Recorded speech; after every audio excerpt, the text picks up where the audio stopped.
Vítame všetkých fanúšikov pri našom druhom dieli podcastu Haribo, teda diel číslo 2, tentokrát bude s Nikim Smolkom. Niki, ďakujem, že si prijal moje pozvanie a že tu sedíš. Ďakujem aj ja, ahoj.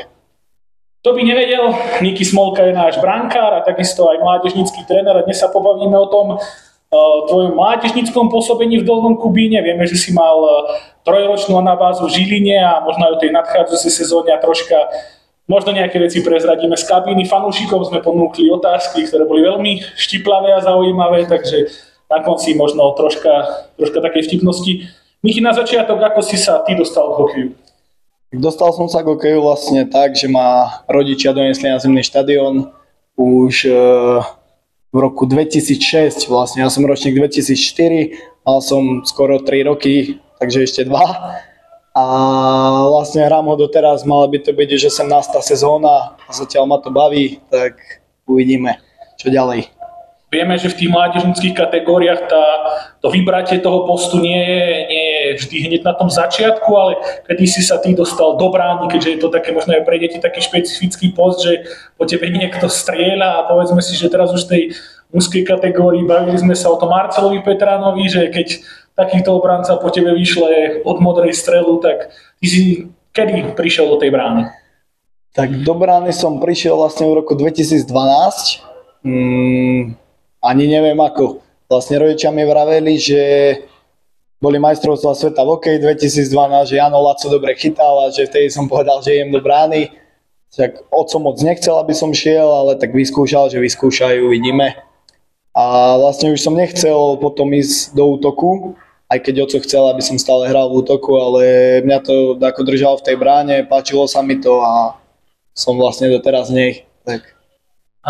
Ako spomínaš na tie začiatky na tomto zimáku, prakticky teraz si ako mládežnícky tréner, že zažívaš možno také déjà vu, že čo si zažíval ty, si Dolnokubinčan, čo sme aj radi, že naozaj tí odchovanci sa vracajú do klubu, hrajú za tých mužov a tá koncepcia, ktorú pretláča ten klub a tá vízia, ktorú má napríklad Marek Hruba ako Porúbec, že aby tu hrali tí lokálni hráči, tak spomínaš si a vracia sa možno tak do toho detstva, že keď si ty išiel na ten tréning, že prakticky presne vieš, čo tie deti zažívajú.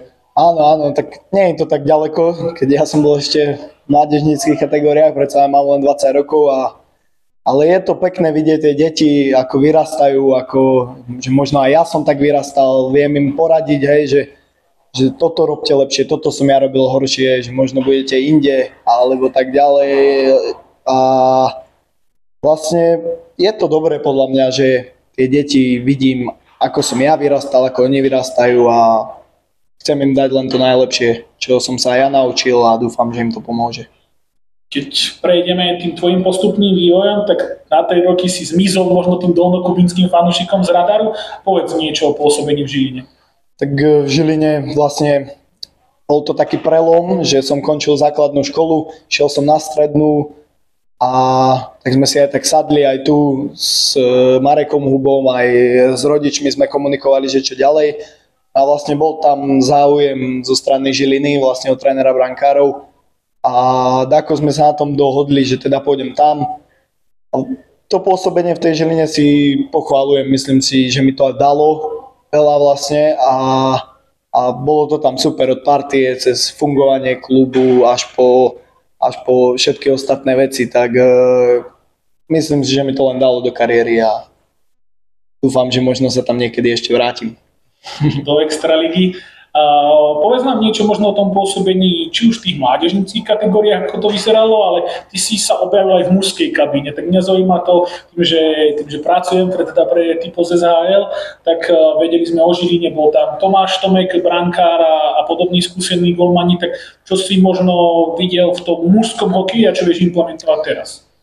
No, ten mužský hokej je iný bol v tej Žiline, preto chceli postúpiť, nedarilo sa im to 4 roky, ja som sa tam objavil v junior, vlastne keď som bol junior na nejaké zápasy, som aj dvojku robil, ale trénoval som s nimi dosť často a vlastne boli tam tlaky, hej, v tej kabíne, či už od strany trénerov, od horných pozícií, hej, manažerov a tak, lebo chceli ten postup, nedarilo sa im to, už nevedeli, čo majú s tým robiť, ale nakoniec sa im to podarilo, ale Ja si spomínam tú kabinu tiež veľmi dobre. Tam tá partia bola super, skúsený chalani, Tomáš Tomek, ako si vravel, to aj keď sa len kúkate z tribúny na ten tréning, tak si vravíte, že chcel by som to robiť ako oni a bolo to tam super, či už v kabíne, či mimo ľadu, keď sme na obedy chodili. Možno také mierne pozitívum, odišiel Smolka, Žilina postúpila do Extraligy, takže... Toto sa presne aj smejeme, že keď som ten rok tam šiel, tak vypadli a keď som odišiel, tak zase postúpili, že celé to pôsobenie, čo som tam ja bol, tak sa to nedarilo, takže možno je to aj tým, že ja som odišiel, tak sa im to podarilo. Označím Rastia Chovanca na sociálnych sieťach, že aj to vystrihnem, že on bol v tom podcaste teraz Šport.sk, kde rozprával o tom. Ty si zažil tú fanúšikovskú éru v Žiline, kde možno v tej extralige nechodili tí fanúšikovia. My sa to o niečo snažíme, aj sa budeme o tom baviť, ako sa ti to páči. Jedna z dôkazov je tento podcast. Čo v Žiline možno chýbalo v tej extralige a prišlo v tej SHL-ke, že zrazu tí fanúšikovia chodili na ten zimák, po 17 rokoch vypredali zimný štadión a bola tam taká eufória. Ja som tam tiež zažil veľké zápasy, či už Jošport v slovenskom pohári, alebo tá finálová séria s tým Umeným, alebo práve tá s Prešilom, kde teda doma hrali len 2 zápasy tento rok, ale to bolo naozaj na veľkej úrovni, čo sa týka fanúšikov.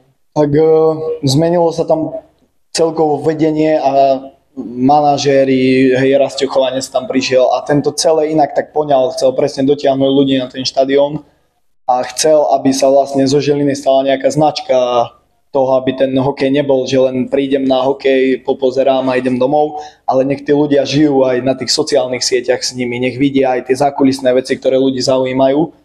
A to sa zmenilo, že vlastne tí ľudia videli všade, že hrajú vlci idú na postup, hej, darilo sa im, vyhrávali, tak potom aj tí ľudia chodia.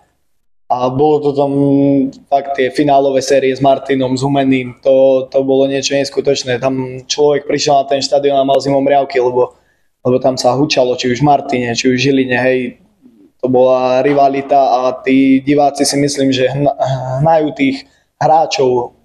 Si myslím, že pri každom zápase je to ten náš 6. hráč, či už tu v Kubíne, v Žiline, hoci kde. Čím viac ľudí príde, tým sa lepšie hrá, hej, tým. A prichádza aj taký stres, možno trochu, že urobíš nejakú chybu, teraz to vidí celý štadión, hej, budú to vraviť, prídeš do krčmy, kde ľudia budú vraviť, aha, tento, neviem, dostal gól od spol ihriska, hej, ale zase hrá sa to pre tých ľudí a čím viac ich bude chodiť, tým to bude lepšie, či už pre nás, pre nich možno, že to tak inak zoberú, že nie len prísť na hokej, vypiť pivo, hej, odísť od manželky, ale presne urobiť aj z tohto klubu nejakú tú značku, nech ľudia vedia, že aha, medvede, hej, takže... O to sa snažíme, aj tie kroky v tej minulej sezóne boli. Ako ty, ako hráč si to vnímal, tie možno špeciálne zápasy, Plišákové kolo, na každý ten domáci zápas aj tento rok niečo pripravím, bolo tu Plišákové kolo, Vianočný zápas, spievanie Tichej noci, boli tu naozaj špecifické veci, výhra 15-0 doma, historický výsledok, tak vráť sa možno k tým domácim zápasom počas minulej sezóny. Tak doma je to vždy najlepšie hrať, hej, pred týmito našimi fanúšikmi sú, by som povedal, taký jedinečný, hej, väčšina, každý z hráčov pozná tých ľudí na tribúne, či už prídu rodičia, či už prídu kamaráti, hej, je to taký povedal by som malý sviatok pre nás, že sobotu hráme doma a tie domáce zápasy, ten Plišákový zápas, keď bol a dali sme prvý gól, zimomriavky na celom tele, keď tie Plišáky išli, ale normálne som nevedel, kde mám sa kúkať, lebo bolo to nádherné, takisto aj tá Tichá noc v strede, keď sa zasol štadión a dúfam, že to budete robiť aj takto túto sezónu, lebo myslím si, že aj tí ľudia budú radšej chodiť na tie domáce zápasy, keď uvidia, aha, idú sa Plišáky hádzať a tak ďalej. A nás to tiež len poháňa vpred, že tí chalani chcú hrať ďalej, chcú pred tými domácimi fanúšikmi robiť tie najlepšie výsledky a je to super. Povedzme si, že aj na tom domácom ľade sme mali veľmi dobrú úspešnosť a možno aj v tom predĺžení, že 2 zápasy aj so Sabinovom, aj s Gelnicou, náročné zápasy, doma prišiel super, ktorý prakticky tiež ho vtiahla tá atmosféra. Ja si spomínam, že ozaj tu bol hukot a vyhrali sme v tom predĺžení, v jednom dal Kubo Lupta gól a v jednom dal Šuky, ak si spomínam dobre.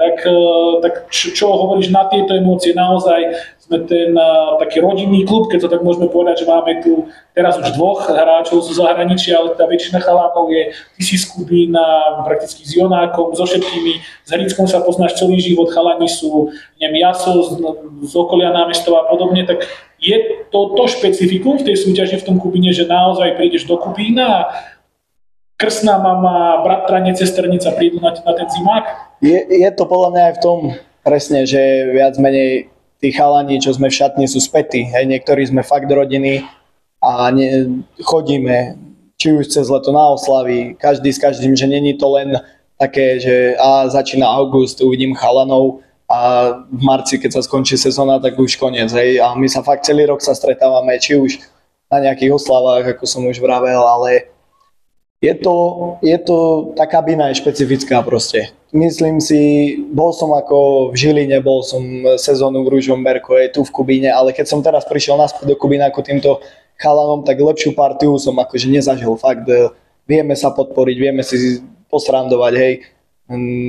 Takže ja si myslím, že fakt ako tá kabína naša je taká jedinečná a potom to prenášame aj na ten zimný štadión presne, že tí ľudia sa poznajú navzájom, my ich poznáme a to robí tú takú jedinečnú atmosféru na tomto štadióne. Možno poďme troška k novej sezóne, ako ty a nejaká tá letná príprava, tým, že vieme, že videli sme aj tvoju formu, začal si hravať aj zaleštený futbal, takže troška si viac možno atlét v tomto. Dokonca tam dávaš aj góly proti súperom ako Babín, alebo niečo také. Babín, v Kline som dal gól, dokonca. Tak. Takže čo ty a možno tá futbalová kariéra, keďže začínaš teda aj, povedzme, že blízko, Leštiny fungujú na podobnom princípe ako my. Väčšina z hráčov a z vedenia klubu, Maťo Michna, touto cestou pozdravujeme, chodia na zimák, možno ťa tu vyskautovali, či? Keď ťa videli? No vlastne ako do Leštín, keď som bol v Žiline, tak sa to nedalo, nestihal som to vôbec, lebo že celý rok som bol viac menej tam, či už škola, sezóna, hej, nedalo sa to, ale ku tomu futbalu som bol blízko od malička, hej, hrával som futbal do 11 rokov, potom som s tým prestal, že teda vybral som si hokej, ale teraz som prišiel do Kubína a zrazu, hej, soboty hráme, v marci skončíme, už je to Ačko, takže tá individuálna príprava letná je individuálna príprava a vrajem si, že čo teraz, tie víkendy voľné, že čo idem robiť. No a Patrik Škrabák vlastne, to je môj bratranec z druhého kolena, má, že tak poď do Leštín si zahrať.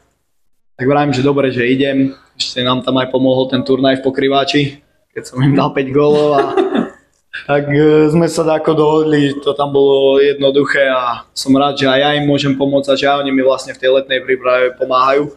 A cez týždeň vlastne tá letná príprava, no každý deň sa snažím chodiť do posilovne, či už také kardio, hej, behám, posilujem a nechcem to podceniť, predsa len čo si robil v lete sa ukáže cez tú sezónu, hej. A som tak naučený, kým som ešte mladý, že treba makať cez to leto a v zime sa to potom ukáže, tak dúfam, že sa to ukáže aj teraz zime. Vráťme sa fanúšikom, prinesieme nejaké exkluzívne informácie možno o tom turnaji v Pokrývači. Dvakrát sme tam boli, dvakrát v dobrej konkurencii a dvakrát tretie miesto. Normálne, že hokejisti a v konkurencii dvakrát 6 tímov. Prakticky raz si povedal, že ty si v zápase, to bolo asi o tretie miesto, ak si dobre pamätám. Prihrával som ti na niekoľko gólov, ale teda vyhrali sme nad futbalistami z Leštín 6-1 a tento rok sme posledný zápas potrebovali vyhrať asi 2-0, vyhrali sme vtedy 3-0 proti Pucov alebo Pokrývačom, čo to bolo. Ako hodnotíš takéto tie teambuildingové akcie, kde si povedal, že sa ukáže tá partia, Ivo Hrinsko to neskutočne hekcoval s Filipom Buchnom? Tak to je to presne, že cez to leto sa dokážeme takto stretnúť, hej. V nejakých tímoch to nie je takto. Nie je to takto, že sa dokážu na nejaký turnaj v Pokrývači 7000 metrov nad morom na Oranisku stretnúť a zahrať si futbal. A nie je to len taký turnaj, fakt sú tam futbalisti, tie dediny majú tých futbalistov a my ako hokejisti tam dokážeme vždy uhrať nejaký pekný výsledok a hádam budúci rok už to bude lepšie ako to tretie je zakliaté. Tak možno aj by som si dovolil tvrdiť, že budúci rok by sme mohli aj vyhrať celý ten turnaj, lebo tento rok sme mali nešťastie a toľko, že už budúci rok hádam nebude. Mňa osobne na tom turnaji veľmi šokoval náš Vlado v bránke, tak myslí si, že aj v týme by mu bolo treba nájsť inú pozíciu ako v útoku, či v hokeji stále v tom útoku a v futbale do brány, akým fail? No neviem, lebo čo viem, mám informácie, že dosť pribral, ale takže do tej brány by bol super možno. Srandujem samozrejme, ale nie, Vlado je špecifický, on tie ruky má, techniku má, aj na tom futbale sme to videli. Podľa mňa šiel do brány, pretože sa mu už nechcel behať, tak išiel do brány, ale myslím si, že na hokej by mal ostať v tom útoku, tam si to vie hodiť. Na futbale posledný zápas, čisté konto, za Jakým Fejou podržal nás tam, keď sme potrebovali fakt nedostať gól a vyhrať. Takže možno poďme presne do tej kabíny, že čo je takéto špecifické, ja poviem, mám tu aj nejaké otázky od spoluhráčov. Napríklad Filip Bukna sa ťa pýta, že kedy prestaneš čerpať a zavesíš tie betóny na klinec. No, betóny neviem, kedy zavezím na klinec, to dúfam, že ešte dlho potiahnem, ale tak to sú presne tie otázky, hej, že dokážeme si zo seba srandu urobiť, dokážeme to prijať, neurážame sa nikto nejak ostro, hej, ani si nepamätám, kedy bol v kabíne nejaký konflikt, že osobný. Väčšinou sú to fakt kvôli hlúpostiam, že sa nedodržujú také pravidlá, ktoré sú tu nastavené, ale inak keď sa robí sranda, tak každý to príjme, tú srandu odovzdá aj potom. A na tú otázku, že kedy prestanem čerpať, no tak to asi skôr on skončí ako ja, tak potom. No. Lukáš Sluka, Luky má tu takú špecifickú otázku, ty si ho možno upiekol v tých anketách, ktoré sme točili, kto vypije najviac piva v kabíne? No, včera som dostal výhražku, že ako poviem, že on, tak že si ma v šatni potom vychutná, tak dneska to zmením a poviem, že pivo sa už nepije od tejto sezóny, až po zápasoch a to je tiež v obmedzenom množstve, takže myslím si, že túto otázku necháme tak a nepoviem konkrétne meno. Necháme to pod takým rúškom tajnosti. Áno. Sú tu aj otázky od nejakých mládežníkov. Mladý Bartoš, ktorého stretávaš aj na tréningoch, sa pýta, ako sa ti celkovo hrá v Dolnom Kubíne? Ja sa nemám na čo sťažovať, mám toto kúsok od domu, som rád, keď sa na mňa prídu pozrieť ľudia, kamaráti moji, hej, fakt na tej tribúne, čo je možno dovolím si tvrdiť, že 70% ľudí na tej tribúne poznám, minimálne viem, kto je. A ja som to vždy chcel zažiť. Ja aj keď som bol malý, ako Bartoško, hej, chodil som kúkať na tie hokeje a vravím si, že tu by som chcel raz hrať, že proste a partia, hej, a tí ľudia a tak teraz sa mi to plní, hej, že som tu, tým ľuďom zakývam rodine, zakývam kamarátom, všetci vedia, že som v bráne, hej, aj keď nie som v bráne, im zakývam samozrejme, ale je to taký iný pocit, ako keď idete tak kde inde, kde nikoho nepoznáte, iba si hľadáte tú svoju najbližšiu rodinu na tej tribúne, ako to bolo napríklad v Žiline, hej, že chytáš, ale 90% ľudí ty nepoznáš, nevieš, sú to nejakí cudzí ľudia, ale tu je to také iné špecifické fakty, ľudia, je to rodina, sú to kamaráti a úplne iný pocit. Prišla aj otázka od Miška Škvárku, ale Škvárov tu tiež necháme tak ústredniť tú otázku, keďže je veľmi špecifická. A je to aj otázka, možno budeš vedieť ty, kto sa pýta, že kto bol najlepší spolubývajúci na internáte. Spolubývajúci na internáte, tak určite Matúš Truban, lebo s ním som bol vlastne celú strednú 4 roky. My boli spolu na izbe a nech sa mu darí, on je ešte rok v Žiline, dúfam, že potom príde ku nám, tak. Poďme na tú novú sezónu a možno ten začiatok tej prípravy. Tešil si sa do tej kabíny, jasné, že rozprávaš tu o tom, ale že už si mal takéto nutkanie, že už nech napíše Marek, že niekedy je ten prvý tréning, že nech už to odštartuje? Tak určite tá kabína chýba, je to také odventilovanie sa od všetkého. Fakt, keď vyjdem tie schody hore ku nám do šatne, vyzujem si topánky a vkročím do tej šatne, tak je to také, že teraz nič neriešim vôbec, ma nezaujíma nič, iba proste sa prídeš zasmiať, prídeš si otrénovať aj po tréningu. Po tréningu my sme dakedy 2 hodiny ešte aj v šatni, hej, po tréningu, že kecáme hlúposti, čo sa stali a tak ďalej, že není to len, že prísť, neviem, hodinu pred tréningom, rozcvičiť sa, ísť na ľad, po tréningu, neviem, taký stretching, do sprchy a domov, že fakt je to, sa tu prídu aj tí chalani trošku, predsa už majú ženy, deti, tak sa prídu trošku odventilovať. Budeme mať aj mládežnícke turnaje a všetko to, čo sa tak nabaluje na ten klub, ako hodnotíš možno tento podcast a tie novinky a tú takú novú cestu toho lokálneho, neviem, že novú cestu, samozrejme to tu bolo, ale že naozaj byť tou silnou značkou v regióne, snažíme sa rôznymi aktivitami, dnes sme mali stretnutie príjemné na obchodnej akadémii, sme boli s Marekom Hubom. Ako hodnotíš toto, že vidíš to ako mládežnícky tréner, že chodia tí rodičia, vidíš nábor detí, vidíš všetky tie projekty, ako je Korčulka a podobne, máte tu základné školy naozaj, ako hodnotíš toto, ktoré tento proces, ktorý má dotiahnuť fanúšikov, nových hráčov a taký ten nový zrod toho klubu. Je to, my ako klub len týmto napredujeme. Určite, že tieto nové veci tu chodia a vy prichádzate s tými nápadmi, lebo keď nie sú žiadne tie nápady, je to len, že zápas, hej, možno tréning a domov, tak tí ľudia to tak neberú. Ale keď už zrazu vidia tieto presne nápady, že my sa snažíme dotiahnuť tých ľudí nejakými akciami, tak tí ľudia, či už len z tej zvedavosti sa tu prídu pozrieť. Takisto aj tie deti. Oni sa dostanú náhodou na ten štadión, hej, uvidia to, uvidia, že ako je tu fajn všetko, ako sa smejú ďalšie deti možno keď trénujú a povedia si, že aj oni to chcú zažiť. Hej, nevrajím, že každý bude hokejista, každý bude hrávať najvyššiu súťaž, ale tie deti to chcú zažiť, lebo vidia, že ostatní sa smejú, ostatní hrajú hokej, hej, prídu chalani do škôl a povedia, večer mám tréning, hej, tak tie deti si sami povedia, že na tréning ja idem domov, ja sa tam budem nudiť, tak chcú tu prísť. A tie projekty, ako je Korčulka, presne to, každý si na tom prvom stupni, teraz tento rok by, čo viem, by sme mali už mať aj škôlky a z toho je asi najväčší ten nábor za Korčulka. Prídu tie deti, vlastne v pondelok do piatku sú na lade a potom dovolím si tvrdiť, že keď je tu 20 detí, minimálne 3-4 prídu aj na ďalšie tréningy, hej, že nie je to len Korčulka, vyzuť Korčule, ísť domov, v živote už nevidieť.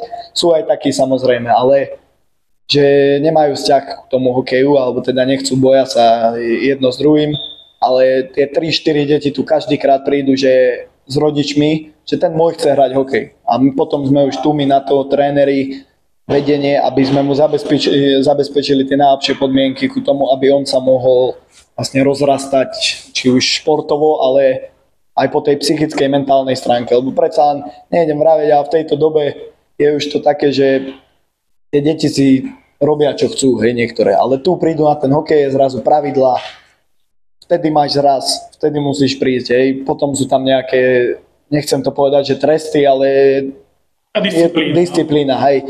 Že neprídeš jednoducho prídeš neskôr, urobíš si 5 repov. Už mu to na budúce vlastne dopne, že prídem skôr, aby som nemusel drepovať. Každý, čo sme zažili tú kabínu, či už vo futbale alebo v rôznych kolektívnych športoch, o tom vieme. Po tom skončení sezóny, keď sme pri tých projektoch, tak tu bolo leto v parku, čo je podľa mňa zaujímavá akcia. A bol tu aj premietanie hokeja na zimáku, čo bola podľa mňa veľmi podarená akcia. Ty si bol aj v Ostrave, tak vieš možno porovnať tie atmosféry v Ostrave a v Dolnom Kubíne a takisto možno povedať niečo k tomu letu v parku, pretože sme radi, že naozaj to mesto, dneska sme mali tiež to stretnutie na tej obchodnej akadémii, že snažíme sa tu budovať naozaj tú silnú regionálnu značku a ako hodnotíš teda to leto v parku, čo sme mali teraz a takisto aj to premietanie? To premietanie je za mňa super vec. Stretnú sa tu tí ľudia, hej, teraz v tejto dobe je ťažké už si ísť niekde pozrieť hokej, neviem, do krčmy alebo tak. A tu to je veľký priestor, veľká obrazovka, ľudia si môžu sadnúť aj zobrať si stoličku na tribúnu, hore ku nám na balkón.